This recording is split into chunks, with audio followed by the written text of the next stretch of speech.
महत्वाची बातमी, आजपासून कांदा निर्यात शुल्क शून्यावर आहे। कांद्याला किती भाव मिळणार याकडे लक्ष असेल। 8 दिवसांपूर्वी निर्यात शुल्क रद्द करण्याची केंद्राने घोषणा केलेली होती। बाजार समितीत कांद्याचे आवक वाढल्याने गेल्या काही दिवसांपासून कांद्याचे दर कोसळलेले आहेत। कांदा निर्यात शुल्क रद्द झाल्याने कांदा निर्यातामध्ये आता वाढ होण्याची शक्यता वर्तवली जाते।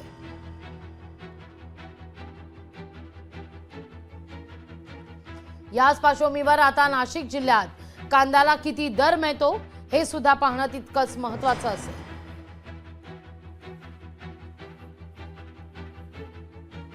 आजपासून कांदा निर्यात शुल्क हे रद्द करण्यात आलेले आहे। कांद्याला किती भाव मिळणार आता हे पाहणं महत्त्वाचं असेल। 8 दिवसांपूर्वी निर्यात शुल्क रद्द करण्याची केंद्राने घोषणा केलेली होती, ज्याची अंमलबजावणी आजपासून आता होतीये।